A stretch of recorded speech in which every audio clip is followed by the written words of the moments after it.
Welcome back to the Steve Olson Show. My name is Steve Olson. If you're watching this and you've been a listener or a viewer of ours for a while, you know that we took a little bit of a hiatus there on the podcast.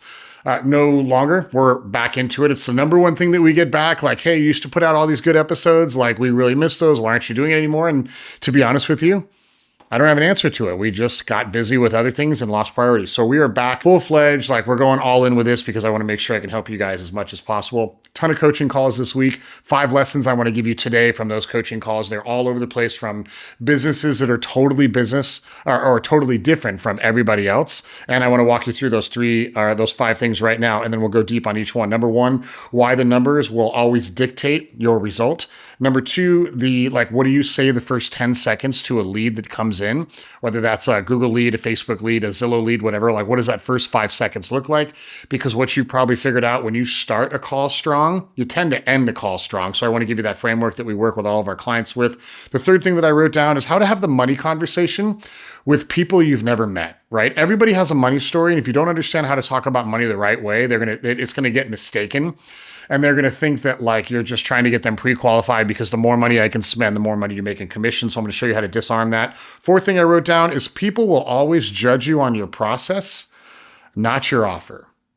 People will always judge you on your process, not your offer. I'll explain to you what that means a little bit later on. And I think the tactic that you're going to be able to pull away from that is going to be tremendous if it really resonates with how your business works. And the fifth thing that I wrote down is that, look, we just need to call it what it is. Answer rates right now on the phone are the worst they've ever been. And I got news for you. They're going to get worse. Right? If you've ever been to Europe, like, you know that WhatsApp is the number one communication tool pretty much across everything. Apple's done an amazing job in the United States by convincing you if you don't have the blue bubble, you're inferior to everybody else. And that's cool. The blue bubble is fun. But what that has also invited is a lack of innovation, lack of technology, lack of things that can be integrated with that because it's a closed-ended system. So in a market where text messaging is dominant, very few people are answering their phones with people they don't know. How do we get around that? And what are the marketing activities we need to do to be able to combat that? Because we know it's just going to get worse and worse and worse going forward. Those are the 5 things. Let's go deep right now. As always, I'll chop all these up into 5 mini episodes. We'll upload those as well. So if you're just interested in one of those topics, go forward. We'll launch those in the future. But without further ado, let's get through all 5 of them. For illustration purposes in this episode, if you're listening to this, and these are recorded for you to listen to, it's a lot easier to listen to these on the podcast than it is to watch the video. We try not to do crazy editing on the video or like all this B-roll or, effects or all that stuff, because it's really more of a tactical, how do I get stuff done, as opposed to just like constant like screen sharing and stuff like that. I was on a call. I will not use real numbers or real people just to keep like everything private, but I think the concept that you'll learn will be very similar. If you're in a rut right now, or maybe the team is not where it needs to be, or whether you're trying to grow a team, or maybe you're a solo agent, or you're on a team, it doesn't matter.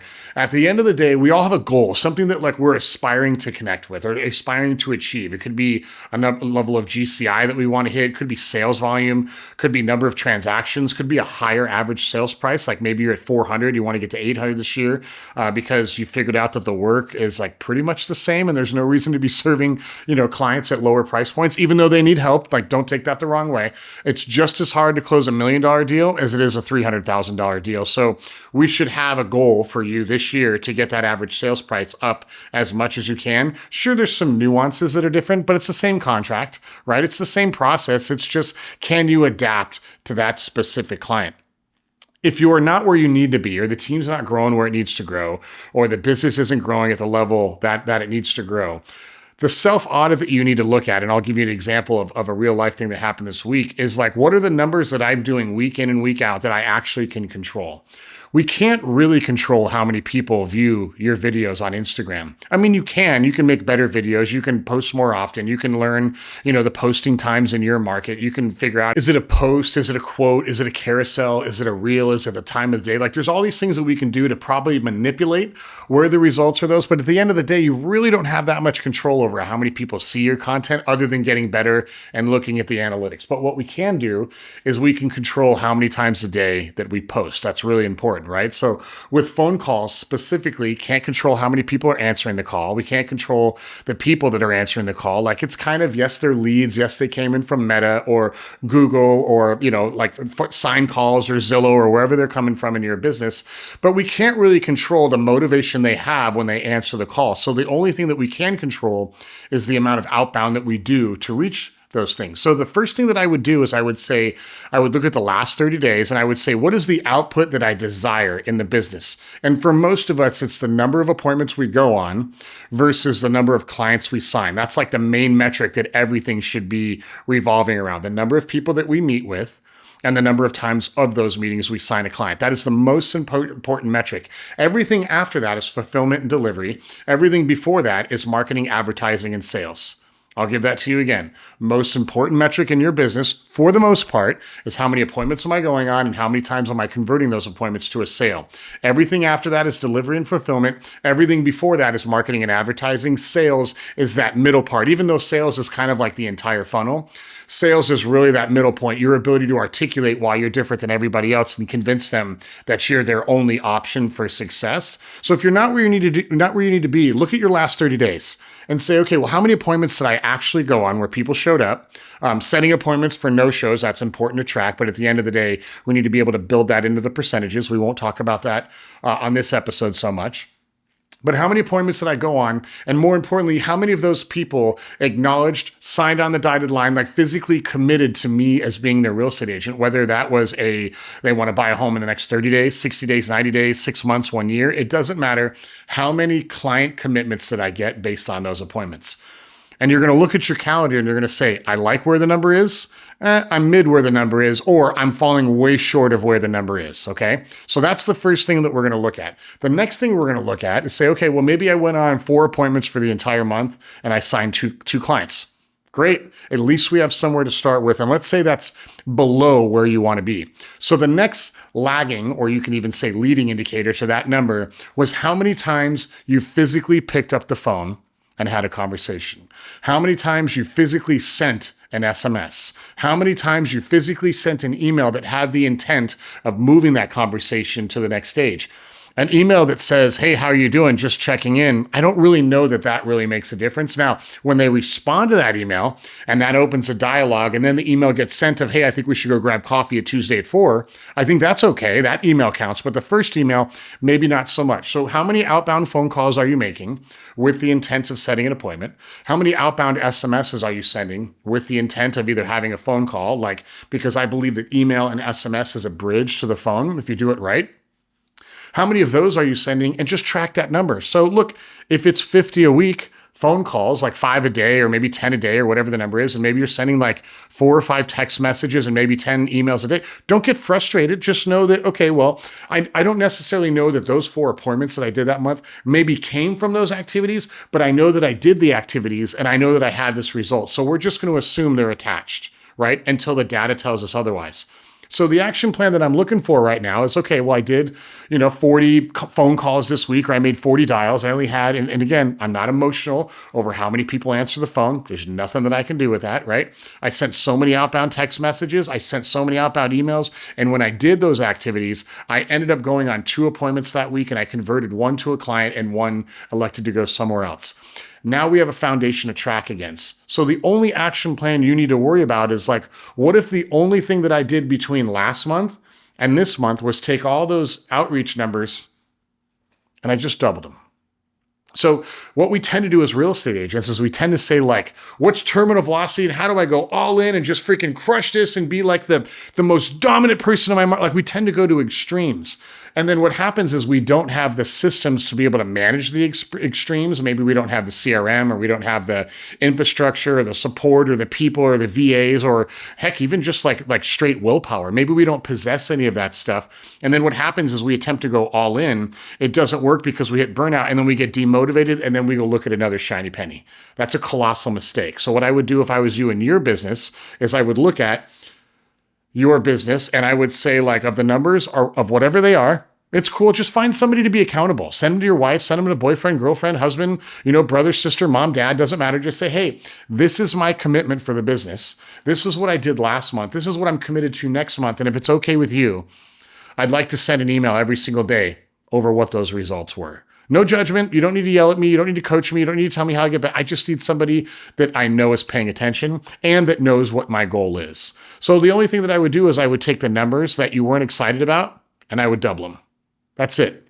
And at the end of next month, review it again. Did you get the same output? Was the output linear? Meaning like if you doubled, like if you had 4 appointments and signed 2 clients, if we double the outreach, did that get me to 8 appointments and 4 clients, right? Sometimes it doesn't, it's not linear.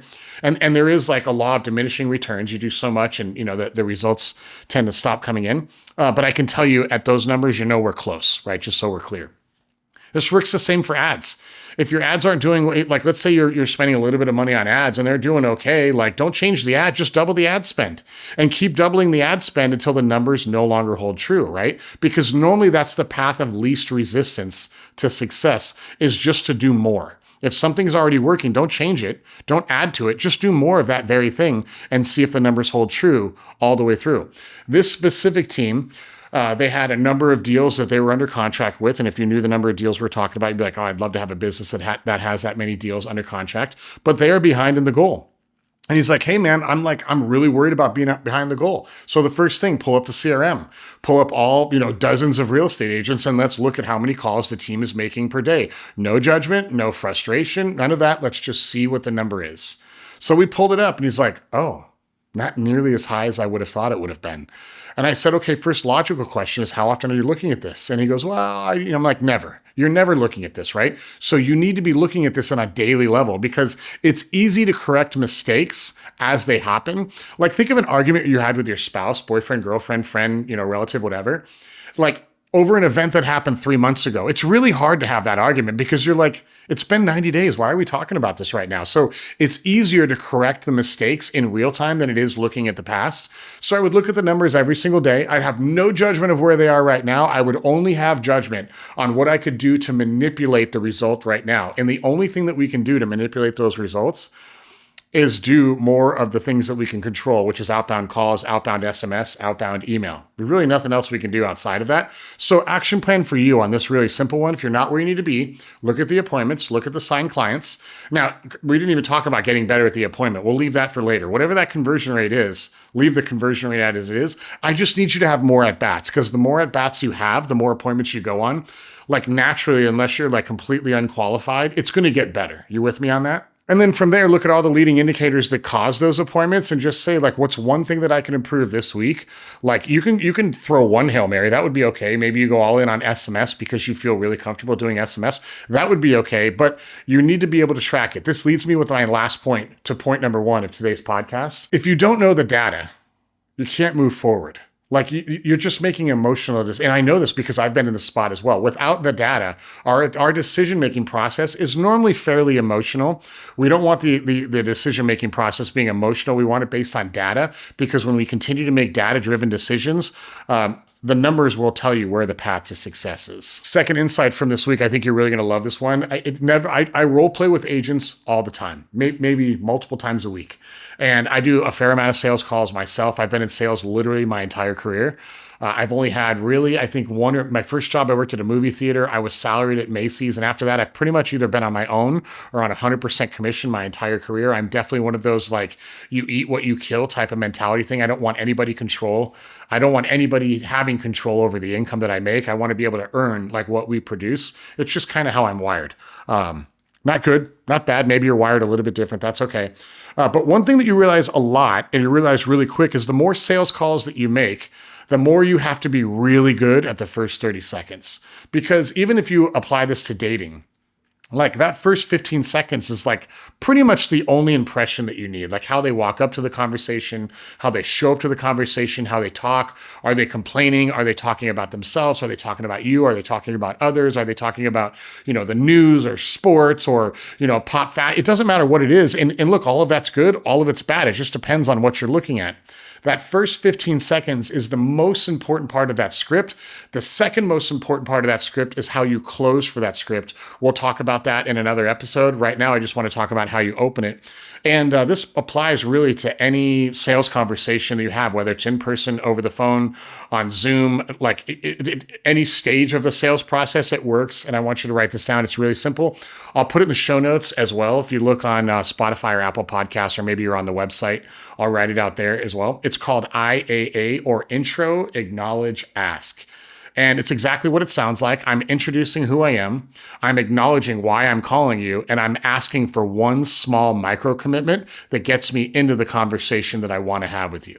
So let's go over what that is. Let's say this was a Zillow lead. And I know a lot of you guys are on, Zillow Premier or Zillow Flex. Like, Zillow has quite a bit of control in regards to what they do. But let's say that lead comes in through Zillow and you're calling them for the first time and they're not expecting your call at all. The intro is really simple. Hey, my name is Steve Olson and I'm a real estate agent with Zillow Brokerage, or whatever brokerage you're from. Probably shouldn't use Zillow as an example. So the intro is just that. Hi, my name is Steve and I'm a real estate agent with X company. That's it. That's the intro. The acknowledge is why I'm calling. Listen, I'm calling you because a few moments ago, you had just inquired on one of our listings over at Zillow.com. So now I know who's calling me. I know why they're calling me. Now I want to invite them to the next step of the conversation. And the question's really simple. We want a micro commitment. And I don't care what the answer to this question is. I'll explain why in a second. I'm calling because you just inquired on one of our listings over at Zillow.com, and I wanted to see what your schedule looked like to schedule a showing for you. I wanted to see what your calendar looked like this week to schedule a showing for you. I don't care if they say, I don't want to see it, or I don't want to, or I do want to see it, or I don't even know who you are. All of those answers are totally okay. I just want the conversation to keep going. Let me give that to you in one chunk. Hey, my name is Steve Olson.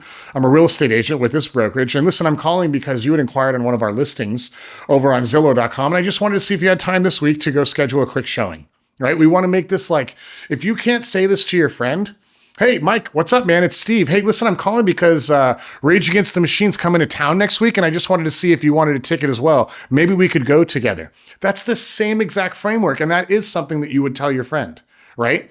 You're probably already saying this right now. You're probably already saying this to your kids. You're probably talking, you're not introducing yourself to your wife, but like within so many ways, there's an introduction, or so many different ways or different things, there's an introduction.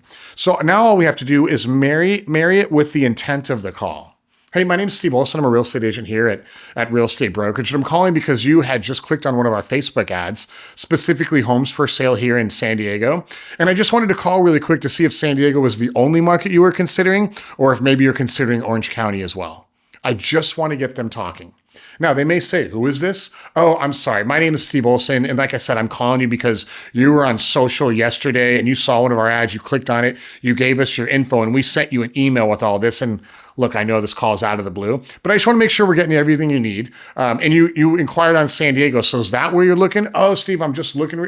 You know what? I'm glad you're saying you're just looking. Believe it or not, that's exactly why I'm calling. And our job is, the intro is a little quick because we want to get everything out. And then we want to start to slow down the process during that so that we can be really intent with what they say. I'll give you another example. Maybe they came through an open house.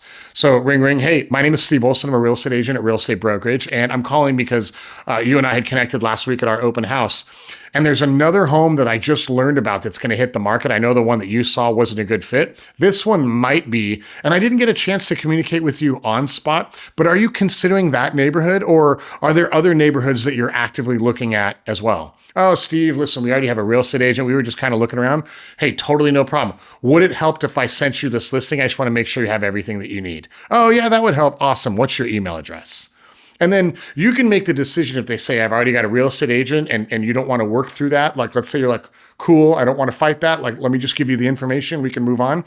It's your choice from there. But if we lead with contribution, with intro, acknowledge, ask, then what I think you're going to find is that like there really is no objection at the beginning of the call that you can be uncomfortable with, understanding that like nobody's expecting your call, right? So 50% of the people are going to be confused who you are. And there's some technological things that I work with on our coaching clients to be able to like, when you call somebody, it says like maybe spam, like believe it or not, there are some marketing automation things that we can do to prevent that from happening using enterprise level CRMs and sending SMS and sending emails. We can overcome that spam thing really quick, especially if they're on an Android or an iPhone phone, which is pretty much like 98% of all phones out there. So there's some technological things we can do that, because if now it says maybe Steve Olson, I automatically have a much better chance of getting that call answered, right? If you show up like, hey, is this Steve? Yeah, it's Steve. How are you, Steve? I'm good. What do you want? We're inviting them not to have a good call right from the get-go. Don't ever ask how people are doing. You're not calling to find out who they're doing, how they're doing, or who they're doing. And they're not answering the phone to tell you how they're doing. So both of you don't even want that question to happen. So just don't ask it. Get right to the point and do that right away. If you show up on purpose and you show up with authority, I can promise you right now, if you're in the market for a car, let's say you want to buy like a Toyota Tacoma truck. And I call you out of the blue and I say, hey, John, it's Steve Olson. Listen, I work at the Toyota dealership here in Carlsbad, California. And I remember a few months ago you came in, but we really didn't have the cars that you were looking for. But one came in today and I thought of you first. It's got everything that you needed. It's priced right. And I got permission from my manager today to take a little bit off if you were still interested. Is there any way that like you may be able to stop in the next 4 hours just to take a look at it? I won't even try to sell you it. I just want to see if it's a good fit. Now, if you were in a market for a Toyota, you'd be like, yeah, I'll come right now, right? If you were in the market for a Honda Pilot or something, like a totally different car, like you're just going to say no. That's not objection. That's not rejection. That just means it's not a fit. Somebody that tells you that they just bought their home and they're not moving for 10 years, that's not an objection. That's not a rejection. That's just a condition, and that's somebody that you can't sell for. So I should have no amount of like frustration or fear of failure over those type of calls, because that person I could have shown up to that call at a level 10 and just pounded 2 Red Bulls and be ready to go, did my morning routine, had the best call of my life. But if they're not looking for a home, the quality of the call doesn't matter, right? So the way that you can influence those the most is making sure that you show up to those calls very, very with a lot of authority, with a lot of confidence, and that should roll off your tongue really easy. Hey, my name is Steve Olson.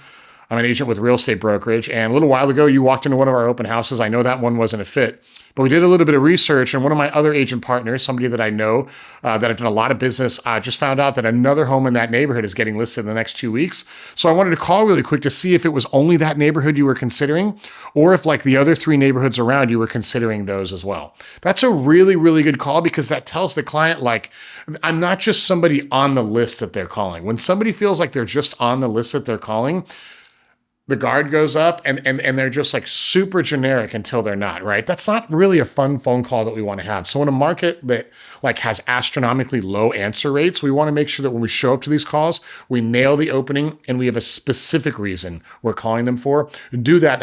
And trust me, the quality of your calls and the conversion, ultimately, if you do all the other things we'll talk about in future episodes, it's going to get a lot better. The third insight from this week's call I want to talk about, and I think this is like, I've heard so many different versions of this. In fact, I've heard other people talk about this. This was one of the few things that I can clearly tell you that through thousands of sales calls myself, like I've developed this framework and I use this exclusively across every venture that we do. It's a very easy framework. It actually goes way back to my advertising days, because one of our biggest objections during the advertising days over 20 years ago was money. We don't have enough money. There's no budget. And so I knew that was an objection I was going to get on every single pitch. Where are we going to get the money from? Is this going to make money? And if so, how quick are we going to make money on this? So we learned really easy that our ability to talk about money directly was in direct correlation with our ability to collect money. And I'll give that to you again. Our ability to talk about money was in direct correlation of our ability to collect money. And so I want to give you that same 3-step framework. If you saw the episode clip before this, or maybe you're in the same episode now, I like to do things in 3 because 3s are really easy to remember. And plus I went to Arizona State, like I can't like overcomplicate this stuff, or even I, tend to forget it. And it's the money conversation. So here's how we have money conversations with prospects, with leads, with appointments, even with people we know. We want to be very intentful for this. Specifically how it boils down to being pre-qualified. Now, what most agents will say is some version of, how much are you pre-qualified for? That's a terrible question, because number one, it assumes you're pre-qualified. And if they're not pre-qualified, they feel uneasy. They're like, oh, well, I didn't do that yet. I'm not ready. And the conversation, it goes way off. Or they're like, I'm not going to tell you that, because if I tell you that number, you're going to tell me that you just want to sell me a home at that number because you make more commission. The second thing that I hear people say is like, what's your max budget? Again, a terrible question to ask. There's a way to ask what that range is. We'll talk about that in another episode. But when you ask what somebody's max is, again, what you're teaching them to understand or what you're teaching them to think is, the only reason why you want to know my max budget is so that you can sell me the most expensive homes so you can make more commission. Like, this all happens through osmosis and subconscious. Like, they're not going to tell you that, but you're going to see, maybe they'll sit back in their chair, maybe they'll have to think about it. And you're like, well, it's a simple question. Like, you're either pre-qualified or you're not. You either know your max budget or you don't. Like, what's the issue? They're telling you through subconscious that, hey, you hit a nerve right now, and I don't really feel comfortable giving you the answer. So let's completely abandon that entire process, and let's get to a more friendly process of how to talk about money. And again, this is a simple 3-step process. And if you're taking notes or you're looking at the show notes before, just copy this, put this in your script. I promise what you will find is that the majority, like 9 out of 10 prospects, have no problem going through this framework because it's really easy. There's not a lot of combativeness in it, and there's not a lot of combativeness in it, and there's literally no judgment in the questions. So here it is. When it comes time to talk about money, we're going to ask these 3 questions. We're going to ask these in a row, and we're going to ask them very intently. Question number 1 is, when it comes time to buy the home, and I say that intently because I want to make sure you know that I'm not expecting this right now. When it comes time to buy the home, do you think you'd pay cash for it or maybe apply for a mortgage? And I don't say, are you going to pay cash or are you pre-qualified? I'm going to make it okay for you to understand that if you haven't done anything with a lender yet, it's totally okay. It's totally okay. Let me give you that question again. Hey, when it comes time to formalize the process, or when it comes time to buy the home, or when it comes time to write the offer, or when it comes time to go look at homes, do you think you'd pay cash for the home, or do you think maybe you'd apply for a mortgage? And then stop talking. Don't say anything. And they're going to say, oh, yeah, we got to apply for a mortgage. We're going to say, awesome, great, fantastic. I get it. Whatever your ism is, right? I tend to say great or awesome. Those are my 2 words, right? So say great. Have you started that process yet? That's question number 2. Have you started that process yet? And they're going to say something like, no, yes, I don't know, maybe, yeah, we kind of know somebody. We bank with Chase. We bank with Wells Fargo. We have a credit union. I'm thinking about it. Like, they're going to give you every answer. All the answers are totally fine. They're all great. Have you started that process yet? Yeah, we kind of know who we're going to go through, but we haven't made any calls. Nothing's really serious yet. And you say, no big deal. Okay, I understand. That totally makes sense to me. We want to agree with whatever they say. Here's question number 3. And if you think about it, and I'll tell you after I give you the question, this is probably the most powerful question you can ask so far in the script. And the question is really simple.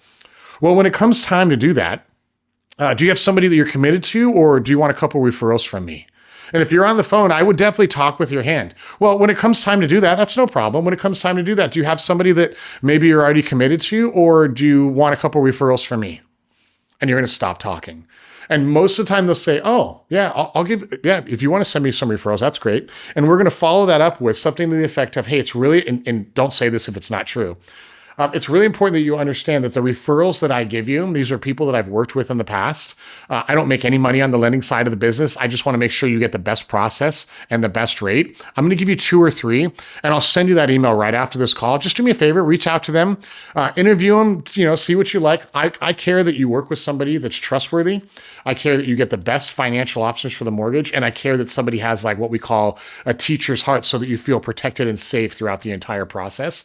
After you interview them, just circle back with me, and I'm happy to kind of strategize and see which one's best for you, but I do want to make sure that you understand that I don't make any money on the financing side. It's just, I've been doing this for a long time, hundreds if not thousands of transactions, and I want to make sure you work with the best. Does that sound fair?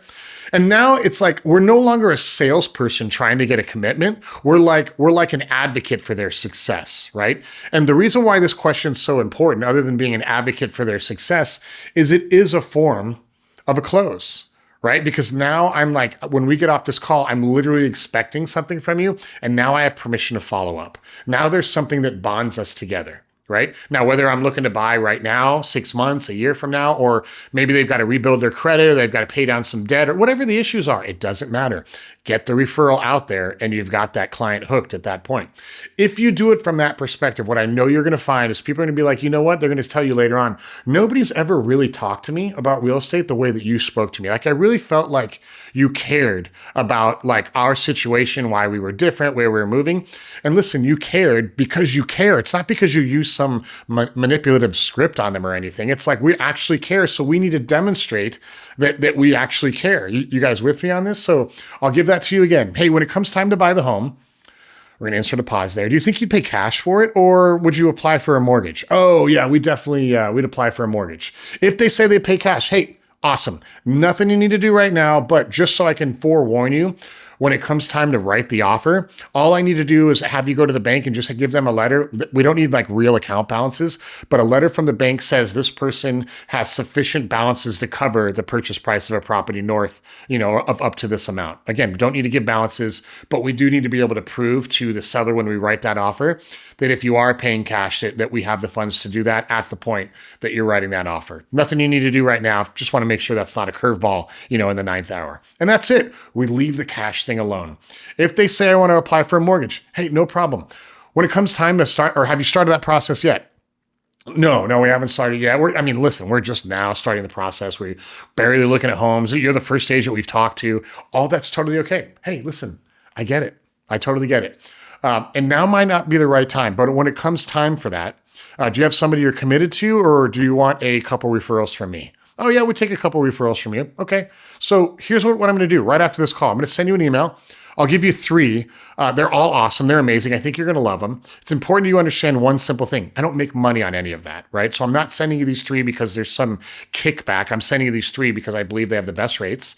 They're the best people, and I think they're going to take care of you. So what I'd like you to do, have a quick call whenever you're ready, talk to them, interview them, and then you can circle back with me. You and I can strategize, and we can choose the best option, because the only thing that I care about is that you have an amazing experience. I help you find the right home, and the process that we do is relatively painless. Does that sound okay? And they're going to be like, yeah, totally. Like, that's amazing, right? Because I'm making it all about the consumer. You could be like every other agent says, what are you pre-qualified to? How much can you afford? Do you have enough money for a 20%? Like, people feel like they're getting interrogated. We don't want to interrogate them. Like, we want to make them understand that, like, by you winning, I win. And the only way that I can help you win is asking great questions that work. And we can do all that. So that's ask if it's cash or mortgage. Have they started that process yet? When it comes time to start the process, do you have somebody you're committed to, or do you want me to send you a couple referrals? Put that in your script right now. Put that in your appointments.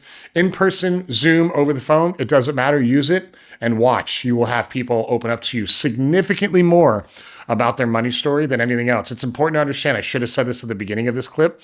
Everybody you meet, including you, including me, everybody has a money story. Everybody has a story about money. Money is the root of all evil. A penny earned is a penny saved, or a penny saved is a penny earned. Money is energy. Money is power. Money is the devil. Too much money is excess. Everybody has something that they grew up with. There's no right money story. There's no wrong money story. But you need to understand everybody has a money story. And it's our job to help them see through that story and get clarity so that we can help them win in real estate. The 4th insight from this week's call is actually a really fun one. And it was kind of like an argument that I had on a call with a coaching client.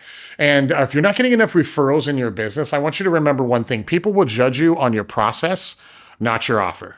People will judge you on your process, not your offer. You may have heard this said a different way of people will judge you based on how you made them feel, not the output that you gave them. It's kind of the same thing, because good process drives good results. That's a Sharon Srivatsa quote. But good process, it's also easy to get great emotions with good process, right? I'll give you a really easy example. I had 2 pretty good, I would say like 98 out of 100 buying experiences, buying 2 different cars. One was a Range Rover Sport in 2018 when the model switched over to the new model. Now it's even a newer model than then. And another one was a Porsche Macan S that I got 4 years after the Range Rover. One was at Land Rover here in Carlsbad. The other one was up at Hawthorne Porsche in Los Angeles. 2 easy buying experiences, 2 totally different processes. I have good things to say about both, but one of the process made me like excited to buy, and the other one was just kind of like, cool, there was no pain points, and that's okay. It's just buying a car. I don't need to be like overly emotional about this. It wasn't great. It wasn't bad. It was as expected. And so here's what I mean. When I went into the Land Rover dealership to buy the Range Rover, I didn't even know that I was going to buy a Range Rover Sport. I was just comparing the Land Rover brand to the Porsche brand back in 2018 because I needed something to compare against the Porsche that I really wanted because I felt like I was making a decision, too quick. So I just went across the street and I go in there and there's a semi, like a little flatbed truck, and it's got this, what I didn't know of was a brand new body style of a Range Rover Sport. It still had all the white plastic wrapping around it. And, I'm kind of looking in the showroom. This was before like inventory was, non-existent or crazy. And I know we've kind of recovered since. And I'm walking around the dealership and I see this truck kind of pulling around.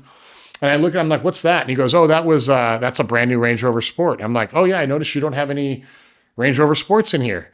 And that's because they just turned over a brand new one. He goes, believe it or not, that's the first one that hit. I think he said Los Angeles south to the border, all the way south to San Diego. It's the first one in the market. I'm like, oh, that's cool. He goes, yeah, it's a pretty good spec. It's not the that was an HSC. There was one level, I think it's HSC Dynamic or whatever. There was a level one above that. And then there was the SVR. This was like, I think there was 6 levels. This was level 4 of the 6. And he goes, so it's still under 100 grand. And he goes, and truth be told, it was actually a custom order with one of our top clients. And it came a little early and the client, just doesn't have the funds to buy it. He may end up not taking it. And he goes, if he doesn't take it, you're willing to have it. We won't sell it to you over window, but you have to take it at window sticker. So I'm like, okay. So I kind of hung out in the dealership and, I'm looking at it. I'm looking at a couple other cars and the guy walks up and he says, hey, I'm sure they told you the situation. This was the consumer. And I said, yeah. And he goes, I could pull everything together. He goes, I could pay some things off and move money around. He goes, I just don't feel like doing it right now. So if you want the car, like no hard feelings, I'm not going to be offended, but if you want it, it's yours. If you don't take it tonight, I may try to make it work over these next couple of days, but if you want to buy it tonight, that's totally okay. So he leaves the dealership. Go back up to my sales rep and I say, hey, is it true? And he goes, yeah, it's true. If you want the car, it's yours, but you got to take it tonight. And I said, okay, what are you motivated if I finance through you? And I put, I don't know how much, maybe 20,000 down or something like that. They did the loan there and I was done like in 30 minutes. Very painless process. There was one kind of little hiccup, but it could have happened anywhere. And, I come home with a Range Rover and wife's like, oh, can't believe you got that. That was kind of quick. I'm like, yeah, actually it was fairly a painless process. It was great. So I drove that car for 4 years. Funny story about that car is I traded it in 4 years later, 47,000 miles for only $9,000 less than I paid for it. That's how bad the whole COVID market was for cars. So that was a really good purchase. I still technically lost money on the car, but like $9,000 over 4 years, like that's crazy. So I trade that car in and I wanted this Miami blue Macan S. And the Miami, there's only 2 in the entire country and one was in LA. So I called the LA dealership and I say, hey, there's a Miami blue Macan S. And they're like, yeah. And he goes, you know what we found is people either love that color because it's a loud color or they hate it. I'm like, well, I love it. And I'm like, listen, I'll come up there. I'll come buy the car. I don't want to go through the whole thing. Like I want the paperwork ready. I want it ready to go. I just want to go in there. I only have one car. I just traded in a Range or sold the Range Rover to the dealership. I don't have time to waste there. Plus it's going to take me an hour and a half to get there, an hour and a half to come home. So if you can make the promise that everything's ready to go, I could just come in, give you the check, sign, and walk away, I'll buy it. And, they wanted 20 over window at the time. I got them down to window sticker, all that. We did all that over the phone. I walked in, and it was like a Sunday morning right when they opened. And the Macan, which keep in mind, I think it was 87,000 or something like that. And I tell you the price from a perspective of, in the Porsche world, that is the bottom end of the Porsche brand. Like these are not cars that the sales reps are making a ton of money on. Like they're looking 150, 200, 3, 4, even, 700,000 on some of these cars. So this is kind of like the bottom of the range for the brand. And I get there and I'm looking on the showroom floor. I don't see the car anywhere. I look outside. I don't see the car anywhere. Then they open the doors and I walk in and the lady that I was dealing with, I'm like, oh, where's the car? Is it getting detailed? She goes, no, it's in the delivery bay. We're ready to go. And we walk in the delivery bay and it's ready to go. It's already been detailed. The paperwork and the iPad are literally on the seat of the car. The keys are right there. And she goes, do you have the check? I'm like, well, Chase isn't open yet. And she goes, cool, here's the keys. Take the car, go get the check, come back. You'll be done in 15 minutes. And so that's what we did. I got the check, came back, 3 signatures on an iPad, 2 signatures on a piece of paper. I was done and I was out of there. It was the most painless. Now that Porsche dealership, they didn't do the whole pull the cover off the car and all the pomp and circumstance, which I definitely wouldn't have expected, but they did exactly what I wanted them to do and they made it painless. And because of then, I have not purchased another Porsche since then. I do want to get another one. And if they have it in stock, I would have no problem going back, and I would have no problem telling anybody, if you want to buy or lease or sell a Porsche, going to Hawthorne Porsche in LA, they're in Hawthorne, just south of Los Angeles. Like, it was an awesome experience. Like, I've never had a more easy experience then. Both places delivered the exact product I want. Both places gave me, well, I financed one of them, but both, like, the financing was fine. The terms and everything was great. But the difference in delivery with Porsche versus Land Rover made it that much more happy. Everything else was equal. Both companies did their job. Both companies did exactly what they said they were going to do, but the process of delivery with the Porsche dealership was just a smidge better than Land Rover. And because of that, like, I had a totally different emotional feeling after that. So as you're working with clients right now, if you're not getting the referrals that you want, think, when I have a buyer appointment, when I have a buyer showing, when I have a buyer negotiation, when I have a buyer contract, when I have an inspection, when I have a closing, am I going the extra mile? I don't mean bribing them with wine and closing gifts and all that stuff, although you could do that if you wanted to. Am I going the extra mile for them and making sure that that specific part of the process is red carpet? Because when you do that, number one, most time, it doesn't cost any more money. It costs a little bit more effort. But the trailing effect of how you made somebody feel with great process long-term could completely change your business. So how do I make delivery a red carpet experience like I would expect at a Porsche dealership or a Lamborghini dealership or a, Bugatti or a Ferrari or any, like, I don't mean like BMW and Mercedes. Like, those are good cars, but it's not really, really true luxury. If you think about the ultimate brands, like if you had enough money to go pay cash for a Lamborghini with Vuelto, like, what would be the delivery experience you would expect paying a dealership $600,000 for a car? If you can take that expectation and move that over to real estate, what I think you're going to find is people will refer you a lot more than you think because of the way that you made them feel due to good process. Remember what Sharon says, good process drives good results, drives good referrals. All right. That's how I think about it. Steve, answer rates are way down, so I don't think we should make calls anymore. And that's it. Like, that's a factual statement, right? Answer rates are way down. But I want to make less calls. That is an incorrect statement. I wouldn't do that, but I would change the expectation as it pertains to who answers the call. Earlier in today's bigger episode, I talked about some of the ninja things that you can do in your CRM to help those answer rates go up. And I'll go in depth with the strategy behind this. But essentially, if you're sending emails with your phone number in the email and it's landing on their iPhone, or you're sending text messages from that phone number and your name is in that text message, you have an astronomically higher rate of the phone saying maybe Steve Olson when they call. And then when it says that, your answer rate's going to go up. So that's tip number one. That's not what I'm going to talk about today. The main thing that I want to talk to you guys about today with this is that if you have a focus on a personal brand, meaning there's somewhere that, like, you can put your content, could be a YouTube channel, maybe TikTok, maybe Instagram. It needs to be long form. So I'm talking like YouTube or like in a blog format on your website where somebody can go and we're driving paid traffic to that site and you're just giving away everything for free. Meaning this is how you buy a home in your market. This is how you sell a home. And I'm documenting every single detail you could ever want to learn about doing this. If you do that on the website and you go all in and you just go like crazy for a year and build that out, people will have the ability to binge the entire process of real estate. And what you'll find is that not only will they answer your calls, but they'll actually seek you out. And you don't have to worry about the call answers. The only reason why you're worried about people answering their phone is because you're probably suffering from a business that is chasing people. Like, people raise their hand and you just feel like you're begging them. There's no magnet attracting them in. There's no inbound thing that's pulling them in. I know what you may be thinking, like, Steve, blog posts are kind of dead. That's like 2003. And the answer is like, no, not really. The entire internet is a blog post, right? Like, what is Facebook? Like 30 billion blog posts. What is YouTube? Video blog posts. What is Inman.com? Nothing but a blog. What is CNN.com? Nothing but a blog. Everything on the internet is a blog post. It's just how it's positioned and how it's structured. So blogging, as you probably know it, like somebody like outlining their day and talking about something kind of like the old school, like linear blog things. Sure, something like that I don't know that would catch on. But think of this more as not a blog. Think of this more as like, this is a content engine to where I'm doing every objection. I'm handling every objection you may have in buying and selling real estate, and I'm just giving it to you up front.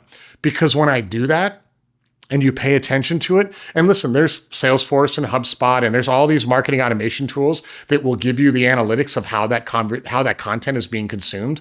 Like, wouldn't it be amazing to go on an appointment and know that this specific client like already consumed 36 of your blog posts and watched 21 videos?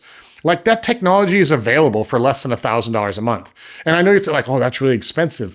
It is, but like, what's the difference between a consumer that looked at 30 blog posts and watched 20 videos and the consumer that never consumed anything from you whatsoever? Which appointment do you think is going to go better? Would you want to know the difference between like which one of those clients didn't consume anything or that consumed everything? We used to send a pre-listing packet like in a FedEx envelope before we went on listing presentations.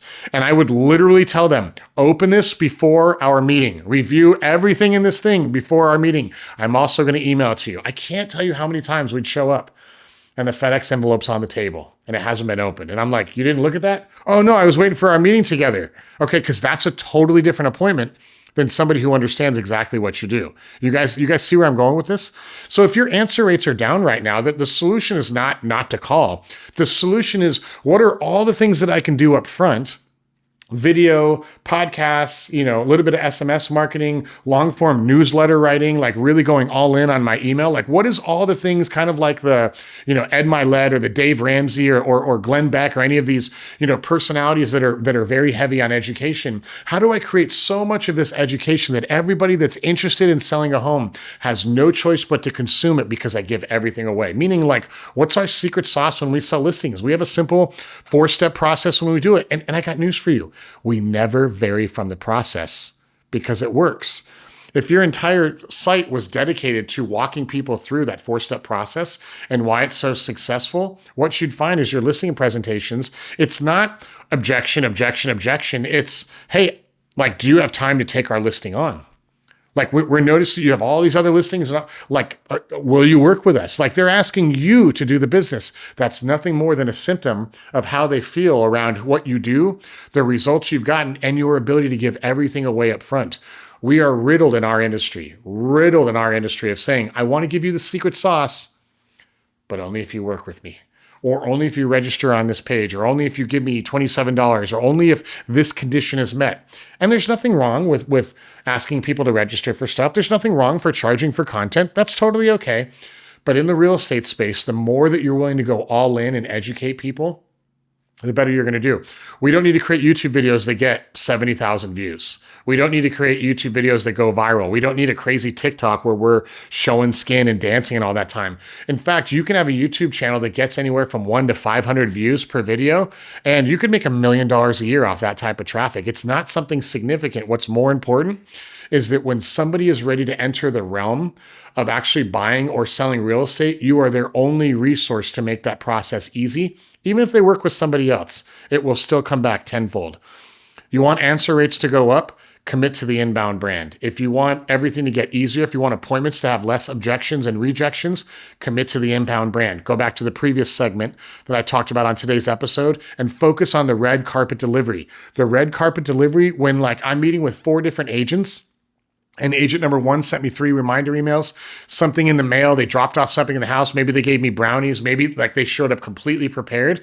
Even if I don't agree with their commission, even if I don't agree with the price they recommended, that agent statistically is still going to win because it's going to be super hard for that consumer to even remember the other 3 because of the pomp and circumstance you created over that red carpet process. An inbound brand is really the same thing. How much are you willing to execute? How much are you willing to put out there? And if you do it right, you're going to ask clients to work with you. You won't have a business where you feel like you're always chasing them and always hoping, oh my gosh, I hope they answer their phone today. I'll give you one last thing. Like, let's say that you consumed a lot of Tony Robbins content. You watched a lot of his videos. Maybe you went to Unleash the Power Within. Maybe you went to a free virtual event and like you're looking at his website 1 to 2 times a week. And all of a sudden you look at your phone and you're like, maybe Tony Robbins. Well, what? Like, is this his company or is he calling me? That call is going to get answered, right? That's the secret. How do we get them so much stuff up front to when the call happens, when we're calling or they're calling us, they're already a yes. They're just seeing that if we can work with their service, right? Inbound is where all of that is. And look, I've been talking about inbound forever, and it evolves every single week. There's so many agents right now that are just infatuated with AI created content. And look, that's great. But I can tell you, there is no emotional connection with AI content in real estate, zero. And so the people that are doing it right now, more power to them. Eventually, somebody will crack it. We use AI in every part of our business. In fact, AI will probably write the descriptions, at least the version 1 of the description for all these videos. That's where AI really extends. But if you're actually using AI as the culprit of getting the content out there, our job as real estate agents is to form an emotional connection with the community that we serve. Because at the end of the day, when you do right and you have a great process and you support a specific subset group of people, i.e. your neighborhood or your city, they refer you. When you're a generalist with no brand and you're all over the place, like in the entire county of San Diego, that's fine. You'll make money, but the business never compounds itself because it's just too big.